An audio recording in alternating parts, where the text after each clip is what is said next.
Have you been thinking of leaving your marriage or blindsided by your partner wanting out?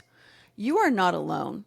Today we are tackling the painful truth about marital breakdown and the 5 stages you need to know, and why there are so few resources to help you navigate this crisis.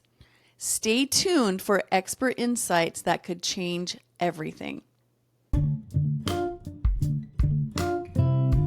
you tired of the bull? Welcome to the Matadoras No More Bull podcast. I'm Lizzie, and with me is Deana. We're the co-founders, and our mission is to empower women to recognize toxic relationships, escape safely, and heal.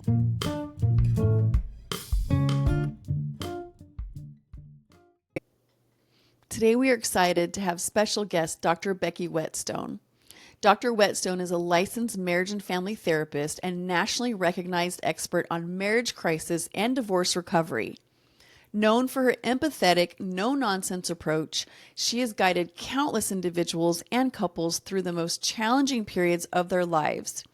Based in Arkansas, she developed Managed Separation, an intervention guiding separated couples with purpose and timelines. Inspired by her own marriage crisis, Dr. Whetstone created tools to help countless couples navigate through turmoil. Her new book, I Think I Want Out: What to Do When One of You Wants to End Your Marriage, offers practical strategies to help couples make informed decisions about their future. Hi, Matadoras. Thank you for being here. We are so excited that Becky is here with us. We have so much to talk about. In fact, I'm actually really smiling because we had a lot of pre-conversations and I thought, oh, we should have pushed record. Oh, wait, let's press record. So I know hopefully this will all come up again because Becky is such a delightful person in her book. I just really enjoyed, which was I Think I Want Out. Could you? So there you go. Yeah. I think I want out: what to do when one of you wants to end your marriage. Yes. Yes. It's long. What a title. Hoping that it's one of those books that people buy for their friends or their family Yes. members. Yes. It really, it is just something that there was a void in the self-help genre about that subject, and I didn't particularly want to write this book. I had to write it because I was so put out with the lack of information on what to do when one of you wants out. And I've studied the phenomenon. That's what happened is I studied the phenomenon and read the research and learned all these golden nuggets and great knowledge. They don't teach it to us in marriage therapy school. Marriage therapists don't know when you're going to see them, and they don't know how to handle your marriage crisis, and it's a huge void in our training. So that's one of the things I'm doing right now, and in addition to trying to get the book to be more known by people, but to get my field of marriage and family therapy to let's include this in the training of our therapists in the future. So I'm working it on the association, Marriage and Family Therapy Association side also. I actually listened to it on Audible. So in case some of you didn't know, Becky does do the reading of the book, which I really enjoyed listening to her. And I was thinking the 5 stages. I thought you brought it in such a way that usually it's either I read a book that you're going to save the marriage or else, or you're going through a divorce. And I know there may be other books out there, but this was the first book where it was like you talk about the phases in such a very easy to understand, something that could be very relatable. I could even relate to it with some of the stages you were talking about or phases. And I was like, I wish I would have known this book years ago, but I don't know if you want to share a little bit for the listeners. Well, that was one of the things that I saw when I was doing the research in graduate school on this subject, because my story is I went through a marriage crisis back in 1992 and 93. I told my husband I think I want out. I know I want to separate. I don't know if I want a divorce, but I need time away from you as soon as possible. And therein ignited, this crazy, like over 1.5 to 2 year process. It just blows your mind. The stress, the anxiety, your nervous system is activated. You're in the fight, flight, or freeze response. So when you're in your fight, flight, or freeze response, your personality, this is not a fact, but I tell people it's like your IQ drops by 20 points because you become very immature, you act like an recalcitrant teenager, and you tear each other up and take things away from each other and mess everything up, and then the next thing you know, it's a nasty divorce. And we went to a marriage therapist and said, why can't you help? Can you help us? And he said, well, if Becky's not motivated to work on the marriage, you come back when you're motivated, Becky. And he sent us off into the ether, and so we just ripped each other up. And we had 2 little kids that now, looking back 30 years later, I'm like, oh my God, what? Someone should have been there to coach us on every part of this, from not only what was going on with each of us, but our marriage and our children and the family, because this affects your whole family system and your friends, and it's a major trickle down thing. And so, like I said, it just didn't make sense to me that our marriage therapist sent us away, and that really bothered me for years. So when I got to grad school, I'm like, you know what? I'm going to find out if they could have done something. I knew they didn't teach it in grad school because I was taking all the classes about marriage, and they never talked about it. We had a divorce and remarriage class, and they didn't talk about it in there. So when I started getting the research, started finding these golden nuggets of information, and I'm like, oh, they could have helped us. There's stuff that could have been done. And one of the things I pulled up that blew my mind was the 5 stages of marital deterioration. And so I'm like, oh my God, there's even a way to diagnose your marriage. It's like symptoms of cancer, just like stages of cancer. Stage 1, you catch the cancer early, chances are you're going to be fine. If you leave the cancer symptoms on your body that you're aware of, but you don't go get help, you wait till stage 3, 4, 5, you're likely dead. And so marriage is the same way. Marriage has 5 stages of deterioration, and people need to be aware of what they are so that when they go into stage 2, that is when you turn to your spouse and say, I'm struggling in this relationship and we need to address this. And hopefully you will go to a marriage therapist at that point. But when I typically see clients is they haven't done that, and they're now in the very bottom stages where the resentment is deep, the grudges, just damage is huge, and it's very hard to overcome, all the hurt that's happened. And so I would much prefer to work with couples that come in sooner when I have some motivation to fix it. So that's about the marriage. The deterioration stages is one of the biggest things I ever learned in my life. That whole thing right there. Yeah. Wow.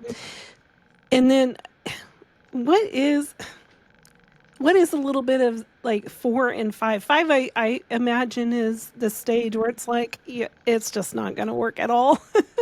Well, one is the first stage called disillusionment, and so you say, uh-oh, I think I'm unhappy. And you go, well, I know marriages have ups and downs, so I think I'll just wait and see how it goes. And so then you get to stage 2 and you go, wait a minute, this isn't going away. This is an ongoing thing. It's serious. This could lead to divorce. Oh, no. I'm not going to divorce because of, you name 25 or 30 reasons why you're not going to get a divorce. That's when you should have said something to your spouse. That's when you should have gone to the marriage therapist. But no, people drop on down to stage 3 where they're going, man, this is getting worse. I'm thinking and focusing about it more and more. It's bothering me more and more and more. And so I'm not getting a divorce. So I'm just going to detach. This is called detachment stage, where I pull away and I say, well, I can cope in this marriage so long as I have something away from the marriage that I can do or enjoy. So people go back to school, they start new hobbies, they join, various groups, they start traveling or visiting friends and sometimes have an affair. And but once they're in stage 3, we don't know what day it's going to happen or how it's going to happen, but we know that the straw, stage 4, is imminent. And that is one day your spouse says or does something or doesn't do something. And in that moment, you get instant clarity that you cannot be with a person that would do what they just did. And then you go, that's it. So I'm going to do something. Now, a lot of people announce their unhappiness then. Some still hold it, but they're probably devising a plan about what they're going to do about this. Stage 5 is what I call death of the marriage, where you completely hit the bottom and you are emotionally divorced. Maybe not legally divorced, but you're emotionally divorced. And if the marriage can be revived, it can never go back to how it was. The person that went through that says, I will never accept the status quo.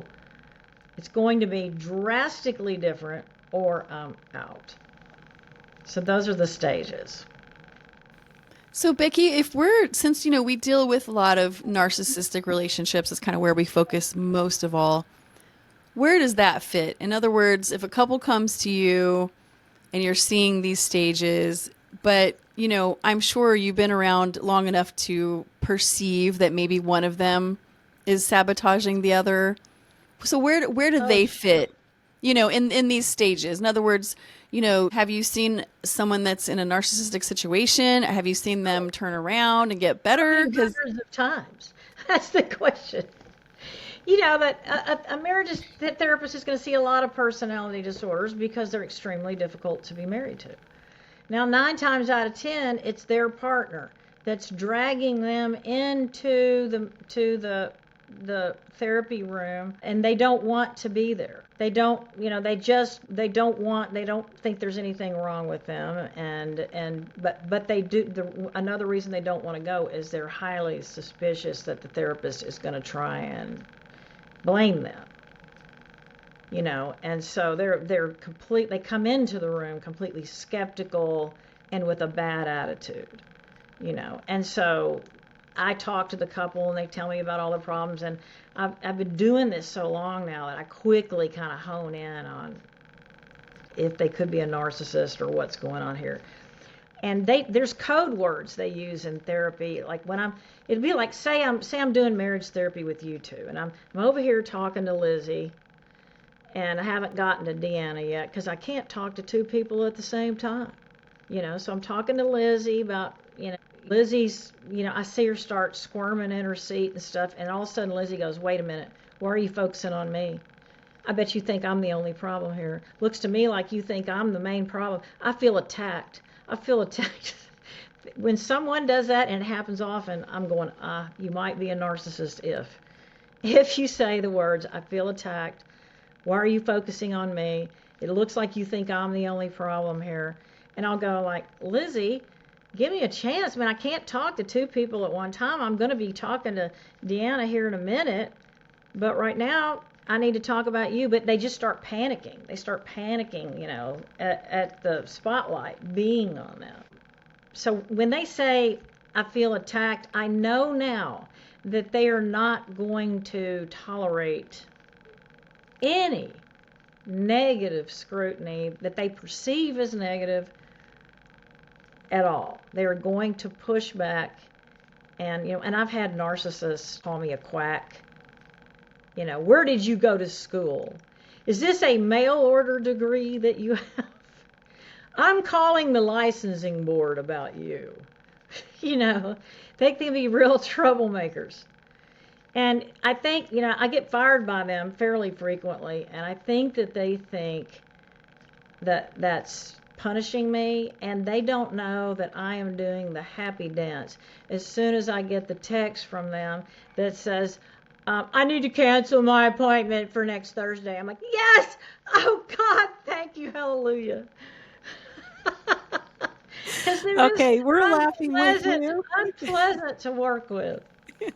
So I'm assuming then that, when you encounter these individuals, if they're going to treat you this way, there's not a big chance of them having a, humble come to Jesus turnaround moment with their spouse. Is that accurate? Oh, I had one recently who texted me after the meeting that said, I wanted to fire you, because I told him how I got fired often, by difficult people. And he texted me afterwards. He goes, "Yes, I wanted to fire you, but I decided I want to hug you instead." It's like, okay. Later on, he sent me this long text saying that he goes, "Okay, I get it. I need to surrender. I need to let go." And then said the words, I will let you mold me. Just mold me. But that lasted for a very short period of time, and here I am teaching him how to be healthy in his marriage. His wife's about to punch the divorce detonator button. I'm telling him, what he needs to do, and he's telling me, of course, I don't do this. That's just her perception. And here's how I bust him so many times. I go, "But you're doing it with me. I see it. I see it. And when I see it, you're busted. You can't deny it." But many times I use the language, "But my experience of you is you are that way." And I'm telling you, nothing quiets a narcissist like saying, "But my experience of you is." Wow. No one can argue with your experience, that your eyes, your ears, your witness to it. But he did eventually fire me, just so you know. Okay, so I guess that's back to my question of, it kind of answers my question that generally the 5 stages, if they're truly a narcissist, they're not really interested, right, in recouping that relationship. And at that point, now you're dealing with the victim of the narcissist who is having a hard time with the whole relationship. So, Well, in this particular case, the narcissist did not want a divorce. Okay, and so his wife, long-suffering wife, she was in anguish, and this has just been going on. And I mean, in her session, she's just like, like the most distraught basket case kind of person, for about a month, week after week. It was just digressing.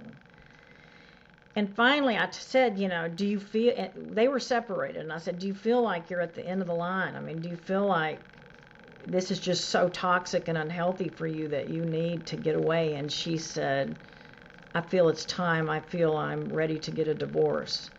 He fired me after that session because if he felt that I was leading her to divorce, that I was causing that.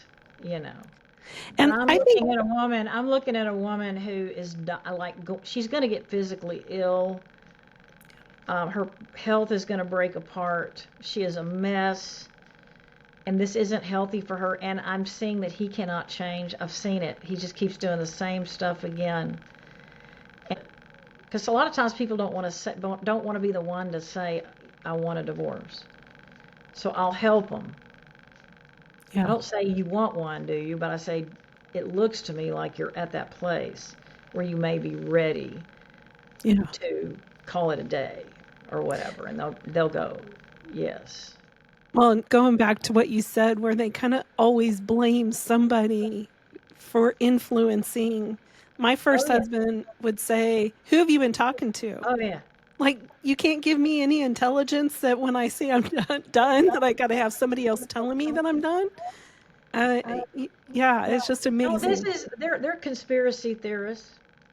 They are conspiracy theorists, and this particular guy was blaming her family. She comes from a culture where the biological family is very enmeshed, very influenced by her father and mother. And I said to him, "Dude, it's just like when we really want to marry somebody, our parents can't talk us out of it. By God, we're going to do it, come hell or high water. And if we want to divorce you, no one can talk us into divorcing you. It is such a personal decision. I've never heard of anyone divorcing someone because their parents wanted them to."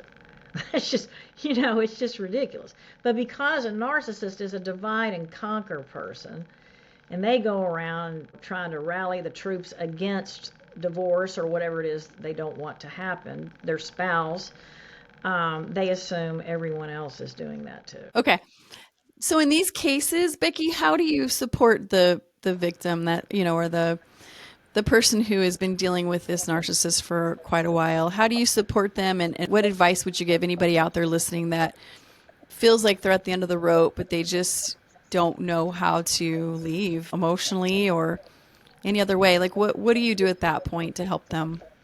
I think, validating them that this was really terrible, that this was really, really horrible. The extent of how horrible it was is in order for this, because the narcissist is a blamer. Usually their spouse blames themselves, and so they're down on themselves. The narcissist is down on others. Okay, so part of the healing has to come in me working with that person to tell them it wasn't you. You could put the perfect woman of the universe in your place, and he could not have loved her or treated her with respect and kindness. This has nothing to do with your perceived defects, and there's nothing you could change or say or do that would have changed the outcome. The narcissist is toxic, and there's no way around it. And because they bring out the worst in you. They bring out the worst. Anybody that brings out the worst in you is a toxic person, period.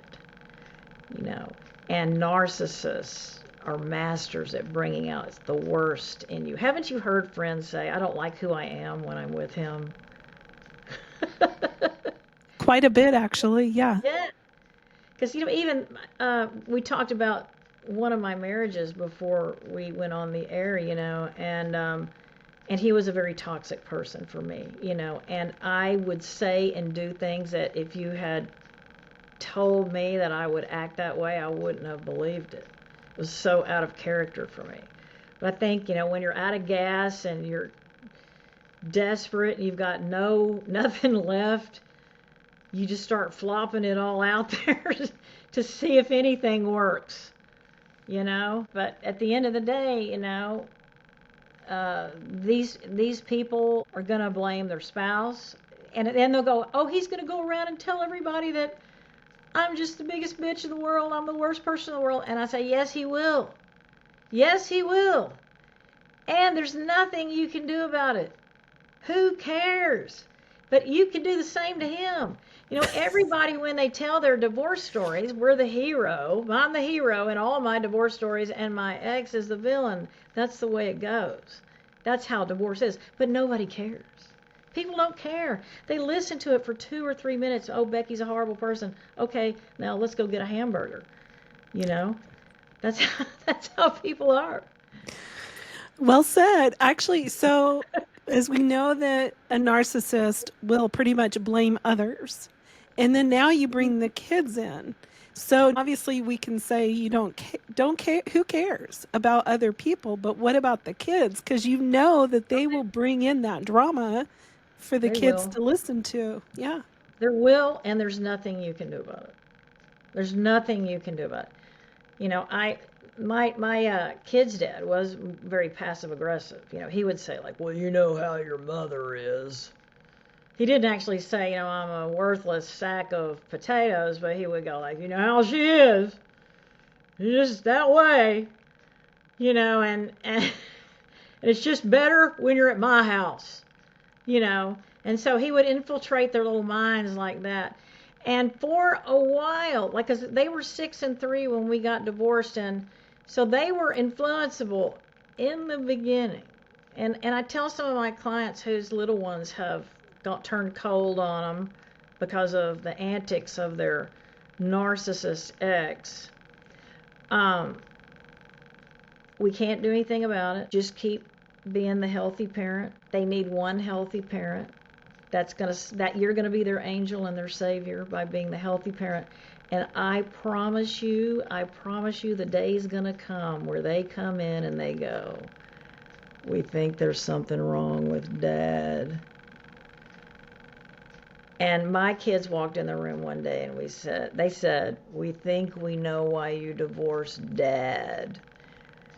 And they shifted back, and I became the person they trusted the most, and I never had to say a word. I never had to trash him. I never had to talk about him. Now, as they got older and started asking me more detailed questions, I answered them, and I answered them honestly. And by the time they were in their 20s, I told them everything because they asked, and they said, we want to know everything.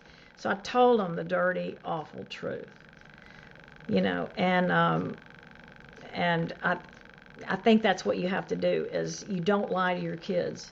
You've got to tell them the truth on an age-appropriate basis. I agree with that 100%. I had to do the same for my kids. I had to tell them the dirty, awful truth because one of two things. One, they were grown and moving out when we divorced, so they weren't little kids. But number two, I knew that he would, given the chance, twist everything around if I was trying to defend their father, don't speak bad about their father. If I pulled that card, he would take full advantage of that. He would spin the whole situation around, which he already did anyway. He did it anyway. But if I didn't at least have the truth to give them pause that maybe what he was saying wasn't, accurate, then what else would they have? That's all they would have was his side.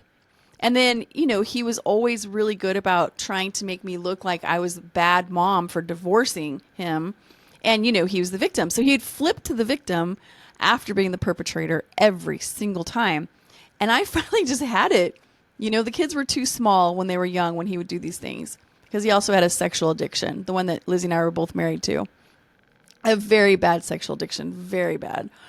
And I couldn't, you can't tell your young children things like that. No. But when they got to a certain age, I felt like I had to, because now I'm like, I'm not there in their life to protect them anymore. And I don't want my grandbabies around someone who is now unhinged, with their addictions. And so it's a really complicated situation. But you're right. I think it took the kids seeing the way he treated Lizzie before they really got the epiphany. Not that they didn't believe me, but they didn't put boundaries down with their dad and get out of the picture until they saw the way he treated her. It was almost like I was mom and, mom says what, I don't know. It's interesting, but I've seen that with a lot of other families where sometimes the kids need some time and space. And, if you're on this like unhinged tirade to just talk bad about their dad because you're angry and you're lashing out, or you're just trying to convince them, since you always protected him in the relationship, now you're trying to convince the kids that this really happened. I feel like sometimes it'll push them the other direction because now you're both sounding crazy. Well, like I was telling you a little while ago, when I tell people my experience of you is that you do that, the only way to deal with the kids is to let them experience it themselves. They experience that they're difficult to deal with, that they are unreasonable. The stuff they tell them doesn't make sense, and things don't add up. It's like they're like little detectives, in a detective movie, and they're going like, look, this doesn't make sense. No, that's not how that happened, or that what. No, but they're going to have their own personal experience of the spouse's unreasonableness and the crazy way they twist the truth and process information and stuff. And the thing is, like, my kids were growing, so they were developing, their brain was developing, through the stages. And it just was so fascinating to see as they hit each next stage how they would realize and see reality more. Now, sadly, 30 years later, my daughter, who's 35 now, says, I would give anything on earth if you and Dad could be friends. But the truth is after I divorced him, he turned his back on me and was never nice to me again. It was a night and day. He shut off the light and he was done with me. Boom. And he did not care if I didn't have any money. He did not care how I fared. And if you'd have told me he was going to act that way, because he was reasonable, sort of, when we were married. But after I said I'm out, he I could just be left in the dust as far as he was concerned. Cold as ice. And I have never been able to get him to be friendly with me since then. The lack of empathy. Awful. Oh, the lack of empathy. You know, like, and then here's a sad story. In 2011, this is about 20 years after our divorce, our son got killed in Afghanistan. And it was like I went through a divorce with him all over again. I'm so sorry. Have to decide where, where they're going to be buried, what's going to say on the headstone, are they going to be cremated, or what's going to happen with his property. And we ended up in a legal battle that lasted 5 years and cost me over $10,000. Because I was moving at the time, my son put on his little sheet of paper that if he died, send the stuff to Dad's house. Otherwise, he would have sent it to me, but I didn't even have an address yet. I was looking for a house. So they sent the stuff to Dad's house, and he wouldn't share any of it with me. Wouldn't share any of it with me. And my son had left a journal while he was in Afghanistan on 2 tours, and I was dying to read that journal, and he wouldn't let me have it. He wouldn't let me see it. He wouldn't even copy it for me and let me see it. So wow, he was out for blood. I mean, that's even beyond just and he would, it was just so nightmarish. And that's why I tell people, you think if you're divorced from a narcissist and you've got 20-year-old kids or 30-year-old kids, and you think your kids don't need a will, let me tell you something. If your ex is a narcissist, get your 18 and over kids to have a will that lays out everything. Because we had to fight tooth and nail over everything. And the judge was so disgusted with us that she gave everything to my daughter. She gave everything to my daughter, and my daughter got to dole out some things as she saw fit. And she was very generous and kind, and she gave me the journal. So, it just was like, whoa, if you got any narcissists in your family, any at all, make sure you've got ironclad wills, people. I'm saying, seriously, because, my family's narcissists, my biological family, my siblings, my parents, and when my mother died, they tried a hostile takeover. And they said, because I'm the baby of the family, and they said, we're going to take everything we want, and if there's anything left, you can go through that. And I said, well, that's not how Mom would want it. And they go, we don't care. That's what's going to happen. And I had to happen to have her little bank account, less than $50,000 bank account where I was paying for her retirement home out of it and stuff. And they go, and you're going to give us all the money. And I said, well, I'm going to hold the money till you deal with me fairly, and let's pick fair and square like she would want us to do. Nope. They sent me demand letters. They're both lawyers. They sent me demand letters. You have 2 weeks to return the money. And they broke into my bank account with a subpoena, and they sued me. And in the laws, it was like, we want you to return everything she ever gave to you your whole life. Like it was the craziest thing ever. And then they hauled me in for a deposition and sat there across the table staring at me, while they were asking me all these questions. And it was the craziest damn life experience you could ever imagine. But the moral of the story is, if you have narcissists in your family, make sure your loved one has a will. And not only that, don't let any family member be the executor. Get a neutral party.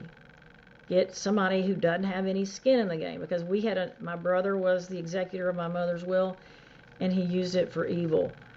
And he's the one that instigated the hostile takeover and said he wasn't going to give me anything. And, so he went against her wishes. And that's what happens when you have narcissists in your family. So if you've got a mom or dad out there and you've got narcissistic siblings, let me tell you something. Get a will and get a neutral party to be the executor. That is awful, and I mean, but it's really a wonderful, from your pain, from your heartache, a really something to share that knowledge with others, because I would not have thought of that. That's the last thing that would have gone through my mind. And you're right. Very good words of wisdom. Hard, icky. I hate that I had to tell that to you, but I do feel that this is a little that people don't think about this. I didn't think about it, you know, and the crazy thing is you don't think about your young children needing a will. But if you've got a crazy ex, make sure your kid gets a will. And he got mad, and then after all that junk was over with my son, I told my daughter, "You're getting a friggin' will, and you're getting one sooner rather than later, and I'll pay for it. Just go to the lawyer, And she didn't. She told her dad, "Mom's making me get a will," and he told her, "Your mom's just abusive. You know, she's just awful." Look. This is, we know they don't have empathy. Like, he couldn't understand in his super intelligent brain. He's very, very smart. Why I might be motivated to have her get a will after what he had just put me through for 5 years. Yeah. Come on. Like, Wow. Well, he didn't want her to get one because, I mean, obviously he doesn't want that because God forbid anything happened. He could take over again. So, of course, he has every reason to tell her not to do that and to tell her that you're crazy because, they take every chance they can to divide people who love you from you so they can continue to take from you even when you're divorced and they should have no long arm of the law to reach you. They will try to still steal from you anything you have and anything you hold dear. So, yeah, it makes sense. It's disgusting. It really is, which is why we hope that we can help women that are in this situation. And again, we say this all the time. We know it's men and women equally that can be narcissists, but we, yeah, of we. course. This goes, Mm-hmm. yes. There's no doubt about it. But another lesson I've learned from having the narcissistic biological family, spouses, and who else? Sisters, brothers, parents, and my exes. You can outsmart these people. Now, they'll bully you till you can't take it anymore, and they'll take you to court and cost you a lot of money.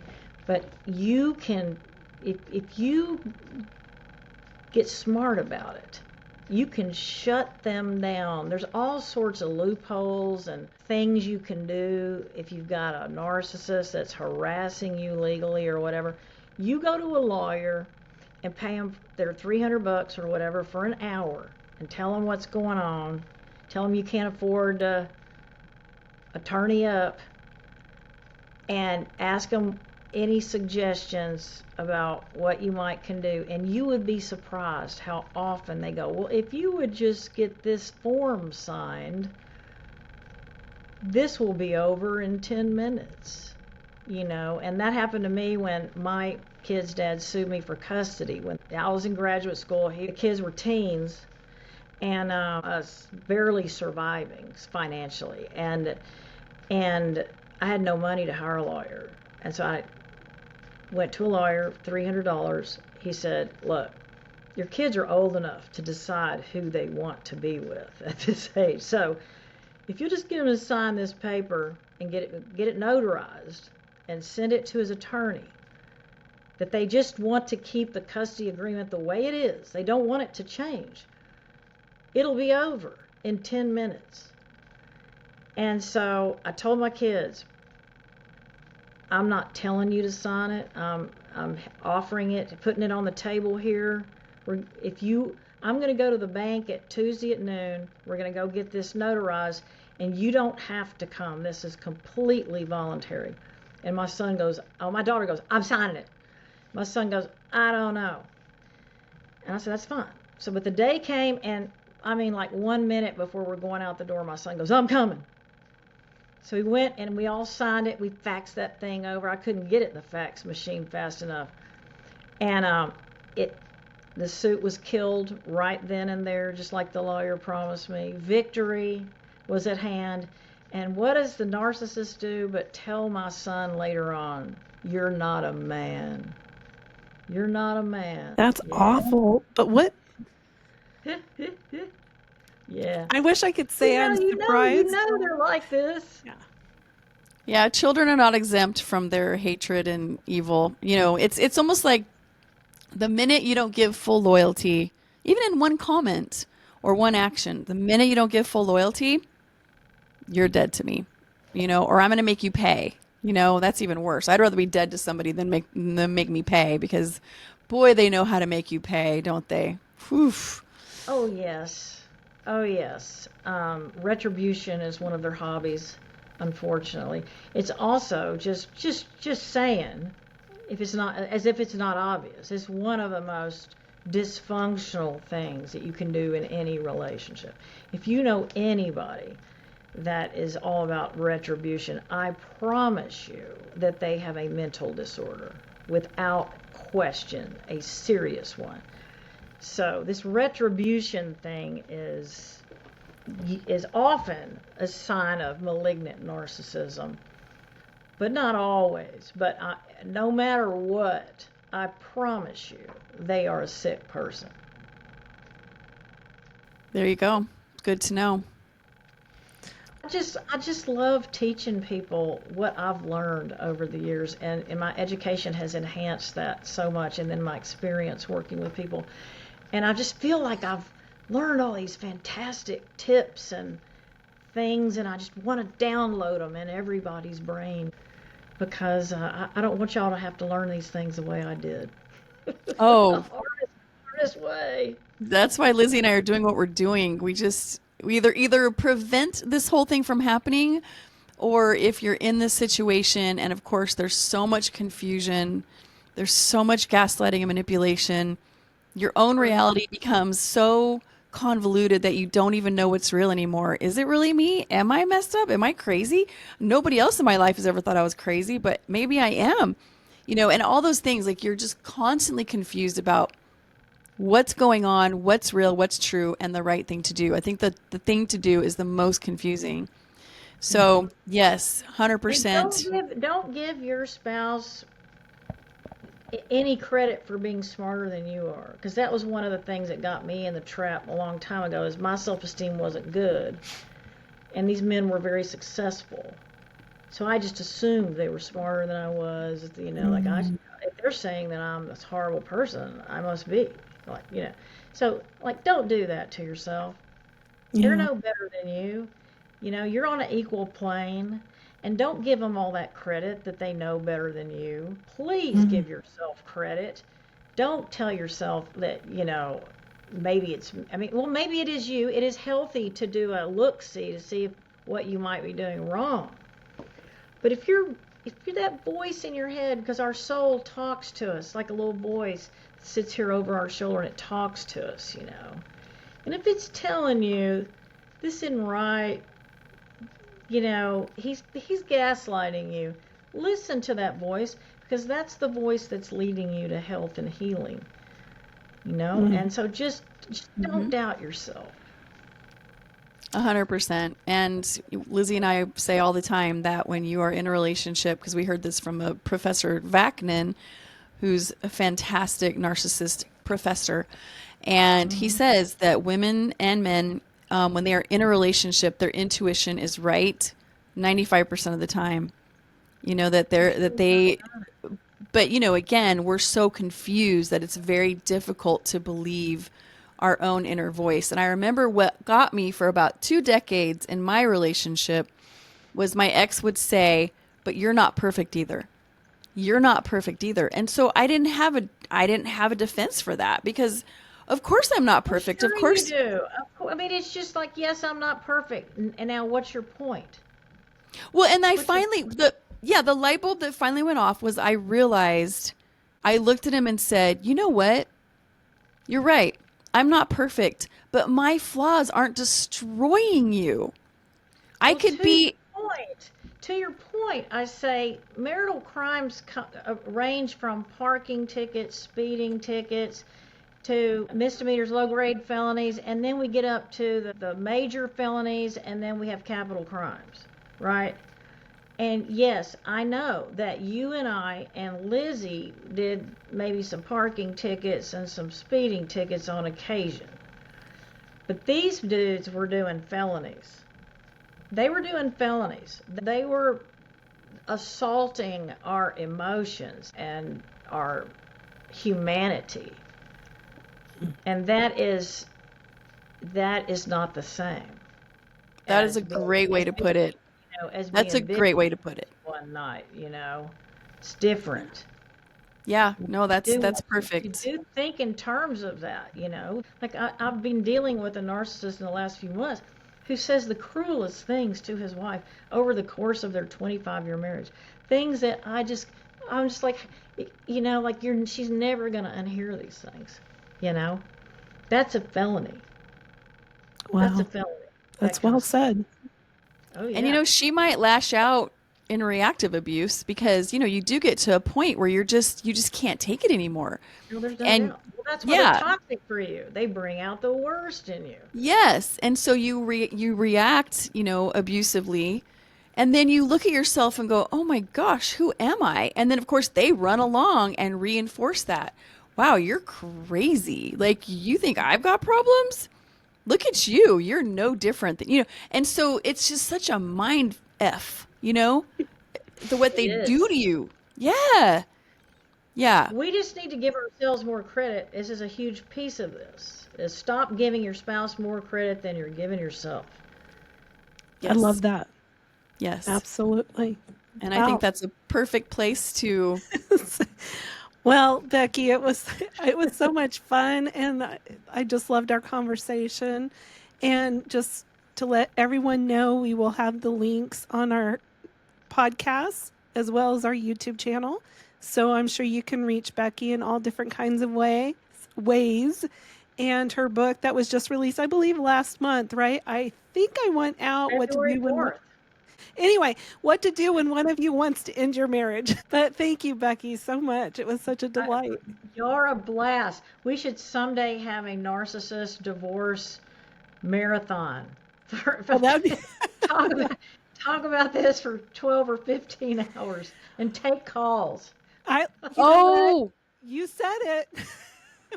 we're going to do lives. That's our next plan is to start Are you doing really? Oh, lives. I love to take live calls. Oh Those my Oh, gosh. Oh, don't promise if you're not serious because we will completely take you Oh up on no. it. No, y'all, I told y'all I'm obsessed with this subject. I mean, I have a genetic problem that makes me obsessed with relationships. Seriously. but we like your genetic problem because it works well for us. So we'll take Thank it. you. Yeah, Thank you. and really, I mean, with all the experience you've had with terrible relationships, I mean, you are in the exact right career, and the fact that you have a passion for it just makes you fantastic at it. So, And great. you're a My delight to next talk book. to. I'm writing my next book, and in each chapter it's a memoir because I've had the craziest life on the planet, like the craziest life. When I was married to a United States congressman, my son got killed in Afghanistan. Just so many crazy life experiences, and I'm going to have like each chapter about my life is a life lesson learned. You know, I love it. I want to do it from that standpoint, each one a heading of something that I want people to know about life that I learned the hard way. Oh, this book is going to be epic. I cannot wait to read it. Yep. Yes. That sounds great. Wow. And you know what I love, Becky? Because one thing that I think I always struggle with, well, I wouldn't say always, but one of the things that I know Deana and I kind of witnessed that a lot of victims, they stay in that victim trench or they stay in the anger and bitterness trench. And the way that you've come through it is a great example of pretty much being a victor in the set of your circumstances. Resilience is a sign of good mental and emotional health. if you're a person that can't get back up and go try to find your purpose, or Yeah. look around and see what else is out there, then please go to a mental health professional and get whatever stuff is going on with you dealt with. You would be surprised how quickly people's lives can turn around with a few good therapy sessions, especially with a trauma therapist who's Right. going to help cut some of those binds from your past that are keeping you down. So, if you're Yeah. not popping back up after your narcissistic or bad marriage, whatever, there's people that can help show you how to do that. Don't stay down. Get up. We I love it. need you. Thank you, Yes. Becky. We appreciate it. Thank That you. was fun. Y'all take care. See you later. Bye-bye. You too. Bye. From today's engaging episode are understanding the 5 stages of marital deterioration and how it can help couples address issues early. Also, that narcissistic partners often resist therapy and blame their spouses for their problems. Children are affected by parental conflicts and need at least one healthy parent. And additionally, therapists can help victims recognize that issues are not their fault. And healing from a toxic relationship requires time and a lot of self-compassion. Ironclad wills are also very, very important when dealing with narcissistic family members. I hope you enjoyed today's episode. Have a great day.